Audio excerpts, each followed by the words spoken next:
cambió el curso de las relaciones que se habían enfriado y que la retomó con visión de estadista, entendiendo que el Perú era un vecino que había estado antes del Haya y que iba a estar por siempre después del Haya. Nosotros ahora nos vamos rápidamente con un enlace telefónico con José Antonio García Belaúnde, ex canciller, y por supuesto que él estuvo en estas negociaciones cuando el Perú estaba en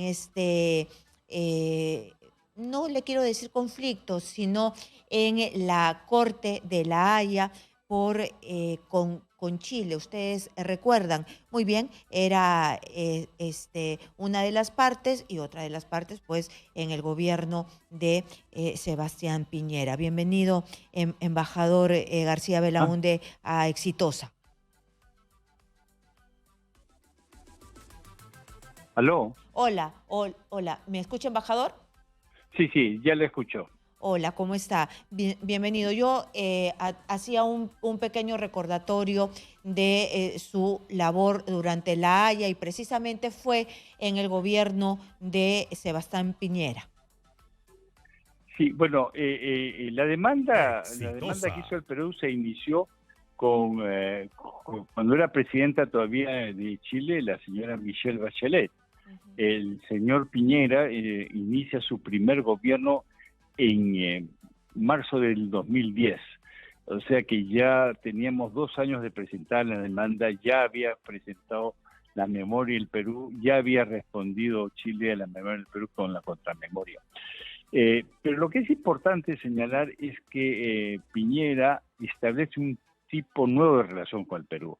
A diferencia del gobierno anterior que se sintió ofendido por la demanda peruana, Piñera aceptó que esa era una realidad, que la demanda del Perú era una condición, una situación que tenía un inicio y que iba a tener un final no muy lejano, y que las relaciones Perú-Chile eran mucho más importantes o iban por otro camino y que debía preservar eso. Y ya la frase de García que hablaba de cuerdas separadas, él la cambió y la convirtió en dejemos en la Haya lo que está en la Haya.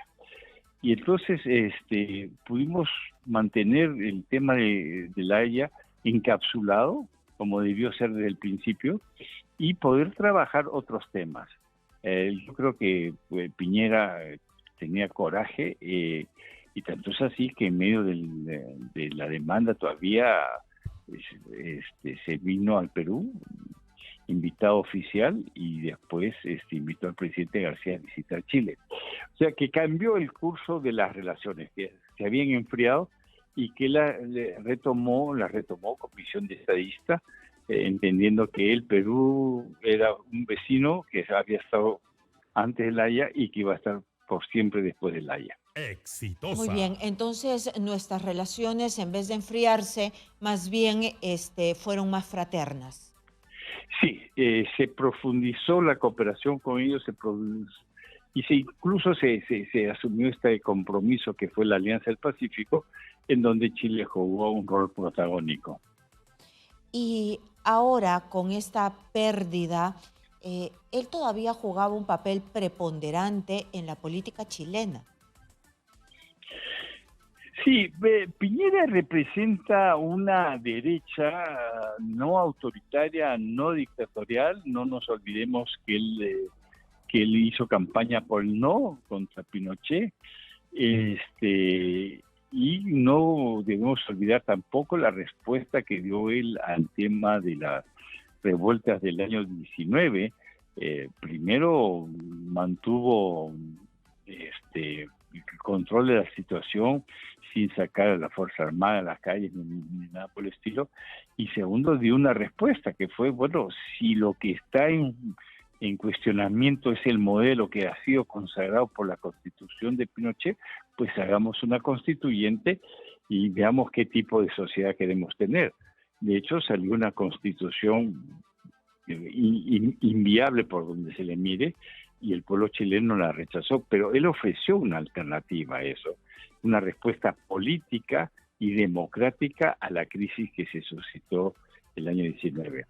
Entonces, sí, y es una figura que era de la derecha moderna, de la derecha dialogante, de la derecha muy democrática, y yo no sé si ese espacio va a ser cubierto, porque lo que hemos visto en Chile en las últimas elecciones, que hay una derecha que se ha radicalizado, se ha vuelto más populista, más autoritaria, más ideologizada, Exitosa. y ha dejado ese espacio donde se movía también Piñera, y no sé si tenga un heredero para ese espacio. Embajador, yo lo que quería preguntarle, que a la luz de los hechos, hay muchas personas que piensan que los empresarios no pueden o que no serían buenos presidentes. ¿Él fue un buen presidente? Mire, yo creo que no se puede generalizar. Además, Piñera no sale de una empresa y se va a hacer a la presidencia de la República. Tenía todo un pasado político, había sido diputado, había sido senador. O sea, tampoco exageremos. Si bien era un empresario muy exitoso y había hecho una gran fortuna, lo cierto es que también tenía un currículum político. Yo diría que hay dos Piñeras. El primer Piñera, que es muy exitoso, ¿no? Que es el primer gobierno, y un segundo gobierno bastante menos exitoso, aunque hay que reconocerle que el manejo de la pandemia lo hizo bastante bien. Sí, Y claro. diría pues un segundo menos, y que se aplicó un poco lo que decía Cervantes cuando publicó la segunda parte de Don Quijote, que nunca segundas partes fueran buenas. Pero eso se aplica tanto a Piñera como a la señora Bachelet. Sus primeros gobiernos en ambos casos fueron superiores a sus segundos. Muy bien, muchísimas gracias por estar aquí, embajador. Muchas gracias por darnos su perspectiva y además muy acertada de cómo fue el gobierno de Piñera y lo que significa, pues lo que significó para su país y de paso también para nuestro país.